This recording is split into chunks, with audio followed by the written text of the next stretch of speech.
दोस्तों, आज की कहानी है भाग्यवान। जिस घर में औरतें पहले खाना खा लेती हैं उस घर का सत्यानाश हो जाता है। दोस्तों, कहानी शुरू करने से पहले अगर आपने चैनल को सब्सक्राइब नहीं किया हो तो कर लीजिए ताकि आपके पास पहुंच सके हर नया वीडियो।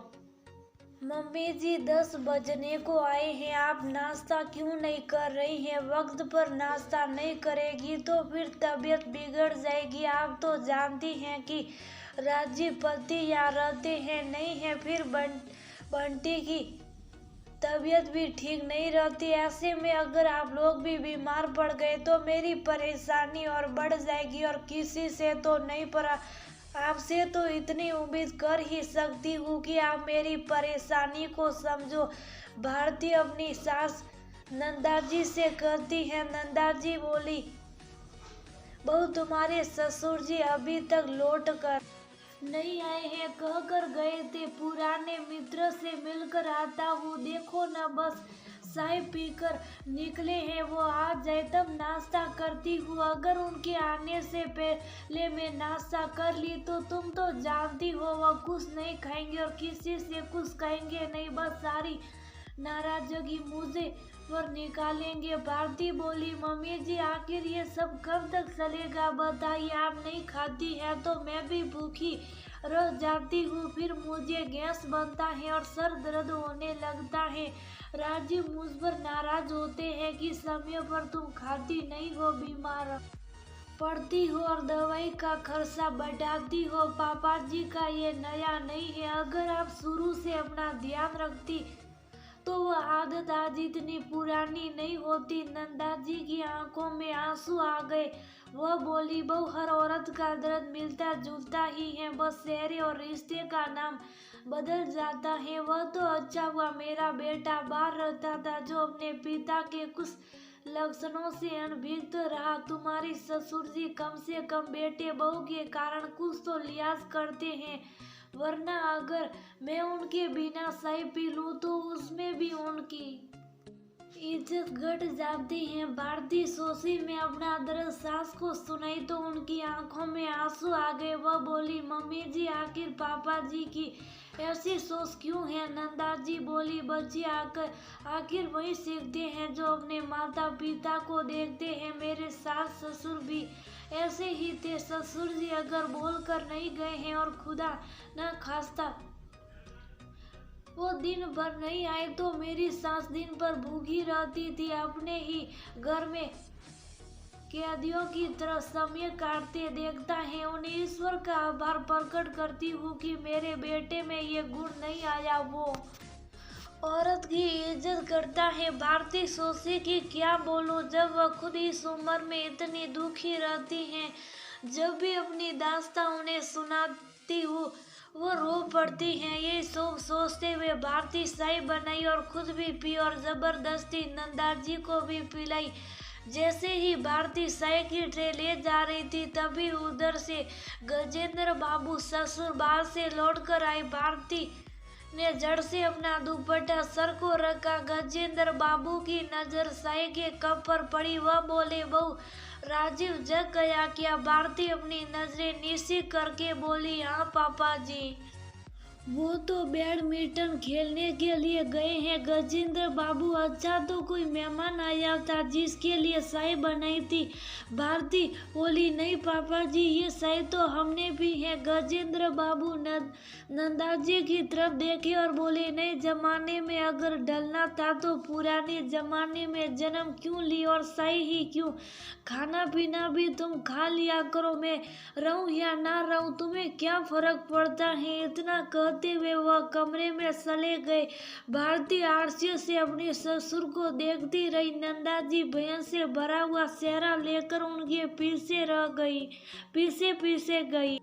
तभी उधर से भारती का बेटा रवि आया और बोला, मम्मी दादाजी बात बात पर दादी से नाराज क्यों हो जाते हैं और जब उन्हें कुछ चाहिए होता तो दादी से क्यों नहीं कहते? भारती ने बच्चे को बहलाकर बाहर भेज दिया। थोड़ी देर बाद नन्ना जी बाहर आई और बोली, बहू मैंने कहा था तुमसे मुझे कुछ मत दो, अब देख लो वो नाराज बैठे रहेंगे। भारती बोली, मम्मी जी आप परेशान मत हो, आज ये भी घर में ही है, बस आते ही होंगे। मैं इनसे कहूंगी कि पापा जी से बात करें, आखिर ये सब कब तक चलेगा। नंदा जी बोली, कोई फायदा नहीं बहू, यहाँ तो फिर भी ठीक है, जब घर पर रहती हो तो सो सीधा मुझसे नहीं कहते हैं, नौकरों से संदेश भिजवाई जाती है, वहाँ से बस दीवारों के साथ बैठकर मेरा समय कटता है। नंदा जी अपने आंचल से आंसुओं को पोंछते हुए आंगन में जाकर बैठ गई। करीब 11 बजे राजीव लौट कर आए। आते ही बोलते, भारती बहुत जोरों की भूख लगी है, मेरा नाश्ता लगा दो। और माँ आंगन में क्यों बैठी है, क्या माँ ने खा लिया? भारती ने पूरी बात राजीव को बताइए। राजीव पहले माँ के पास गए और बोले, माँ मैं बचपन में भी आपको ऐसे ही सूख कर आंसू बहाते देखता था, बाबूजी के डर से कभी पूछने की हिम्मत नहीं की, पर अब तो मैं बड़ा हो गया हूँ, आप अपनी तकलीफ मुझसे साझा कर सकती हैं। बेटे के इतना कहते ही माँ बच्चों की तरफ फपक कर रोने लगी। भारती आई और सास को हौसला देते हुए बोली, मम्मी जी आप इस तरह से हिम्मत हार जाएगी तो मुझे कौन हिम्मत देगा। राजीव से रहा नहीं गया। वो बोला, माँ मैं आपसे वादा करता हूँ ये आखिरी बार होगा जब आप बाबूजी की वजह से आंसू बहाई हैं। भारती, बहुत दिन सबने अलग अलग खाना खाया, तुम डाइनिंग टेबल पर सबका खाना लगाओ, मैं अभी आता हूँ। इतना कहकर राजीव अपने पिता के पास चला गया। गजेंद्र बाबू ऐसे अखबार पढ़ रहे थे मानो कुछ हुआ ही ना हो। राजीव बोला, पापा मैंने सुना आपने भी नहीं खाया, मुझे भी आने में देर हो गई, चलिए दोनों साथ मिलकर खाते हैं। गजेंद्र बाबू बोले, जब घर की औरतें ही पहले खा ले तो मर्द क्या झूठा खाना खाएंगे। राजीव बोला, नहीं पापा किसी ने नहीं खाया, बस चाय पिया, चलिए खाना लग गया है। राजीव पिता को मना कर लेकर आया। गजेंद्र बाबू बेटे के साथ डाइनिंग टेबल पर बैठे। भारती ने सबके लिए प्लेट लगाया, फिर भारती नंदा जी को लेकर आई और डाइनिंग टेबल पर बैठी तो गजेंद्र जी उठने लगे। राजीव बोला, क्या हुआ पापा, क्यों उठ रहे हो? गजेंद्र बाबू बोले, जब औरतें मर्द की इज्जत करना छोड़ दे तो समझो उस घर का सत्यानाश जल्दी होता है।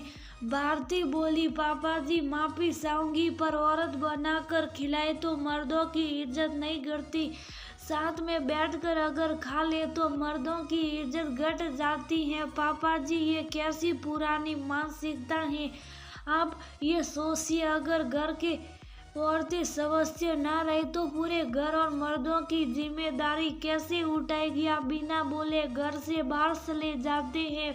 बेचारी मम्मी जी इस उम्र में भी आपके लिए बैठी रहती हैं और आप कभी खुलकर उनसे कुछ कहते नहीं, तो आखिर ये बेचारी अपनी मन की बातें किससे कहे। गजेंद्र बाबू बोले, बहू मैं तुमसे ज्यादा नहीं बोलना चाहता। राजी बोला, पापा हम कुल 5 लोग इस घर में रहते हैं, अब हम आपस में बात नहीं करेंगे तो फिर किस मतलब के रिश्ते। और ये पहले समय में चलता था जब औरतें मर्दों को खिलाकर खुद खाना खाती थी, वह इसलिए क्योंकि घर के मर्द बहुत जल्दी निकल गए थे, फिर औरतें सारा काम निपटा कर खाना खाती थी। अगर आज की महिलाएं अपना ख्याल नहीं रखेगी तो सोचिए, मैं नौकरी छोड़कर बच्चा, घर और परिवार क्या क्या देखूंगा। आप सोच कर देखिए कि माँ ने आज तक क्या क्या किया है।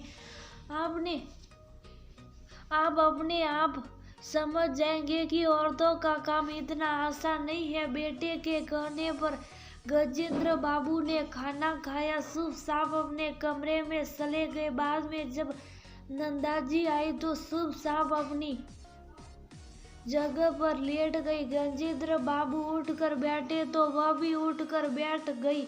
वह बोले, क्या मेरी वजह से तुम्हें इतने सालों तक बहुत परेशानी हुई है? नंदा जी बोली, नहीं जी, परेशानी नहीं, पर अकेलापन लगा। आप सीधे मुंह मुझसे कभी बात नहीं करते थे, हर वक्त अलग अलग रहते थे, और बात पर आपका नाराज होना कहीं ना कहीं मुझे बहुत तकलीफ देता था। फिर भी मैं खुश रहती थी कि अगर आप इसमें खुश हैं तो मैं खुश हूँ। पर अब मेरी उम्र देखिए, आखिर कितने दिन में आपके चेहरे पर खुशी देखने का इंतजार करूंगी। इतना कहते हुए नंदा जी रोने लगी।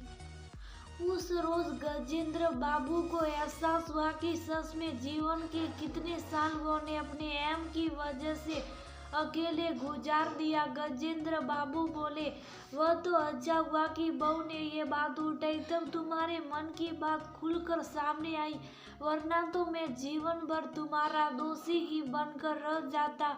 कोशिश करूंगा जीवन के कुछ साल जो बचे हैं उसमें तुम्हें कोई परेशानी ना हो। अब अगर तुम्हें भूख लगी तो तुम खा लिया करना, मेरा इंतजार मत करना। स्वभाव को बदलना इतना आसान नहीं, फिर भी मैं कोशिश करूंगा। इतना कहकर वो सो गए। अगले दिन गजेंद्र बाबू सुबह की सैर के लिए बाहर निकल रहे थे। नंदा जी उम्मीद भरी नजरों से उन्हें देख रही थी। वह बोले, मुझे देर हो जाए तो तुम चाय पी लेना। इतना कहकर वह निकल गए। नंदा जी के चेहरे पर मुस्कुराहट आई। भारती बोली, मम्मी जी, पापा जी ने पहल की है तो आप भी उसमें अपना योगदान दीजिए। मैं तो कहूँगी कल से आप भी पापा जी के साथ जाया कीजिए, इसी बहाने आप दोनों को एक दूसरे से बात करने का मौका मिलेगा। नंदा जी बोली, बहू, किन शब्दों से तुम्हारा आभार प्रकट करूं। सास अपनी बेटी बहुओं का घर बसाती है, पर तुमने तो इस बुढ़ापे में मुझे नहीं खुशी दी है। भारती बोली, मम्मी जी, अब बहू के आंसू सास पोसे या सास के आंसुओं का हिसाब बहू रखे, बात तो एक ही है। आप ही तो कहती थी दर्द वही रहता है, बस चेहरे और रिश्ते बदल जाते हैं। वह दिन था और आज का दिन है। गजेंद्र बाबू ने अपने पुराने विचारों को बदलने की भरपूर कोशिश की और कामयाब भी रहे। अब मिलजुल कर सब रहते थे, अपनी मन की बातों को एक दूसरे से साझा करते थे। अब कोई किसी के दुख का कारण नहीं बनता था। अंत भला तो सब भला। दोस्तों, आज भी कुछ लोग ऐसे हैं जो ये मानते हैं कि औरतों का ये फर्ज है कि पहले सास ससुर और पति को खिला ले, उसके बाद ही वह खाए। अब इस पुरानी मानसिकता को बदलने की जरूरत है। एक दूसरे के लिए त्याग करके ही हम अपना कर्तव्य और प्यार जताइए। जरूरी तो